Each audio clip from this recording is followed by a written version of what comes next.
প্রিয় দর্শক, সালাম ও শুভেচ্ছা নেবেন। বিশ্বমঞ্চে শক্ত অবস্থান নিতে গিয়ে প্রেসিডেন্ট ডোনাল্ড ট্রাম্প 2025 সালের শুরুতে নতুন রেসিপ্রোকাল ট্যারিফ ঘোষণা করলেন, আর সেই ঘূর্ণিপাকে বাংলাদেশের উপর পড়ল প্রচণ্ড আঘাত। 35% শুল্ক। এটি এক অপ্রত্যাশিত সিদ্ধান্ত হলেও দীর্ঘদিনের বাণিজ্য ঘাটতির বাস্তবতাই যেন এর মূল ভিত্তি হয়ে দাঁড়িয়েছে।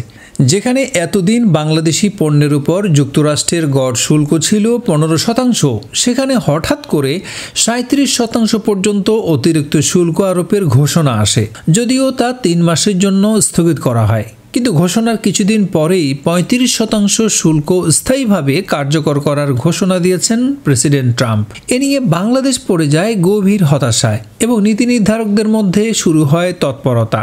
বাণিজ্য ঘাটতি সবসময় ছিল একটি স্পর্শকাতর ইস্যু। 2023-24 অর্থবছরে বাংলাদেশ যুক্তরাষ্ট্রে প্রায় $7.59 বিলিয়ন পণ্য রপ্তানি করে, যার মধ্যে তৈরি পোশাকই ছিল $7.43 বিলিয়ন। বিপরীতে আমদানি মাত্র $2.53 বিলিয়ন। এই ঘাটতি ঘিরেই উঠে আসে যুক্তরাষ্ট্রের অসন্তোষ। ট্রাম্প মনে করেন বাংলাদেশের শুল্ক ও অশুল্ক নীতিমালা যুক্তরাষ্ট্রের জন্য অব্যাহত বাণিজ্যিক বাধা তৈরি করছে। চিঠিতে ডক্টর ইউনূসকে ট্রাম্প সাফ জানিয়ে দিয়েছেন, এই ঘাটতি আর মেনে নেওয়া হবে না। বাংলাদেশের পক্ষ থেকে যদি পাল্টা শুল্ক আরোপ করা হয়, তাহলে 35%-এর সঙ্গে আরও অতিরিক্ত শুল্ক যুক্ত হবে বলেও হুঁশিয়ারি দিয়েছেন ট্রাম্প। তবে ট্রাম্প একযোগে সুযোগের বার্তাও দিয়েছেন, যদি বাংলাদেশ মার্কিন বাজারে শুল্ক ও নন ট্যারিফ বাধা তুলে নেয়, তাহলে এই সিদ্ধান্ত পর্যালোচনার সুযোগ থাকবে।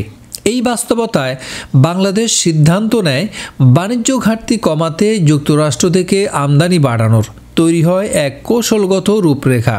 শুল্ক ছাড়ে মার্কিন পণ্যে অগ্রাধিকার, আমদানি উৎস পুনর্বিন্যাস আর মোস্ট ফেভার্ড নেশন নীতিমালায় 100টি নতুন পণ্যকে শুল্কমুক্ত করার পরিকল্পনা। তুলা, এলপিজি, গম, সয়াবিন, প্রাকৃতিক গ্যাস, এমনকি বোয়িং উড়োজাহাজ ও জেনারেল মোটরসের গাড়ির মতো পণ্যও আসছে আমদানি তালিকায়। বাণিজ্য সচিব জানালেন, এসব তথ্য খুব শিগগিরই ইউএসটিআর-এর কাছে পাঠানো হবে। বাংলাদেশের বার্তা স্পষ্ট, আমরা চাই ভারসাম্যপূর্ণ সম্পর্ক, চাই নতুন বাণিজ্যিক অধ্যায়। একই সাথে বাংলাদেশ অশুল্ক বাধা দূরীকরণেও এগিয়ে গেছে। ওরাকলের পাওনা মেটানো, সফটওয়্যার নকল প্রতিরোধ, বিনিয়োগ বান্ধব নীতিমালার বাস্তবায়ন, সব কিছুই চলমান। বিডা চেয়ারম্যান জানিয়েছেন, এই শুল্ক একটি ওয়েক আপ কল। এলএনজি আমদানিতে যুক্তরাষ্ট্রকে অংশীদার করা, শিল্প কারখানায় হেভি প্রেসার গ্যাস সরবরাহ নিশ্চিত করা, এসব সিদ্ধান্ত বাংলাদেশকে ভবিষ্যতের জন্য প্রস্তুত করছে। তবে প্রশ্ন থেকে গেছে, এই চাপের মুখে বর্তমান ইউনূস সরকার কী করতে পারবে? এখনকার সংকটময় বাস্তবতায় সরকারের সামনে 3টি বড় চ্যালেঞ্জ রয়েছে। প্রথমত, শুল্ক ছাড়ের বিনিময়ে রপ্তানি বাজার রক্ষা। দ্বিতীয়ত, নীতিগত সংস্কার বাস্তবায়ন। এবং তৃতীয়ত, বহুমুখীকরণ ও বিনিয়োগ বান্ধব পরিবেশ নিশ্চিত করা।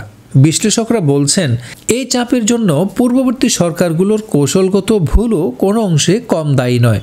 বহুমুখীকরণ না হওয়া, দীর্ঘমেয়াদে আমদানি উৎস সংকুচিত রাখা এবং রপ্তানিতে মৌলিক পণ্যের উপর অতি নির্ভরতা, সব মিলিয়ে একপাক্ষিক বাণিজ্য তৈরি হয়েছিল, যার চূড়ান্ত প্রতিক্রিয়া এখন ধরা দিচ্ছে। প্রধান উপদেষ্টার প্রেস সচিব শফিকুল আলম নিজের ফেসবুক আইডিতে জানিয়েছেন, ঢাকা ওয়াশিংটনের সঙ্গে একটি শুল্ক চুক্তি করতে আগ্রহী, যা 2 দেশের জন্যই একটি উইন উইন সমাধান হবে। প্রেস সচিব বলেছেন, বাংলাদেশের বাণিজ্য উপদেষ্টা শেখ বশির উদ্দিন বর্তমানে ওয়াশিংটন ডিসিতে অবস্থান করছেন। তিনি যুক্তরাষ্ট্রের সঙ্গে বাংলাদেশের বাণিজ্য আলোচনায় নেতৃত্ব দিচ্ছেন। এই প্রতিনিধি দলে আরও আছেন জাতীয় নিরাপত্তা উপদেষ্টা ডক্টর খলিলুর রহমানও। এই মুহূর্তে বাংলাদেশ যে অবস্থানে, তা একদিকে চাপ, আবার অন্যদিকে নতুন সূচনার সুযোগ। যুক্তরাষ্ট্রের সঙ্গে দ্বিপাক্ষিক সম্পর্ক রক্ষায়, আন্তর্জাতিক বাজারে অবস্থান ধরে রাখতে এবং ভবিষ্যতের জন্য অর্থনৈতিক নিরাপত্তা নিশ্চিত করতে এই শুল্ক সংকট হতে পারে এক মোড় ঘোরানোর সময়। দর্শক, এই চাপের মধ্যেই তৈরি হোক নতুন কৌশল, নতুন দৃষ্টিভঙ্গি, যেখানে বাংলাদেশ শুধু রপ্তানিকারক নয়, বিশ্ব বাণিজ্যের এক ন্যায্য অংশীদার। এখন এ পর্যন্তই। ভালো থাকবেন।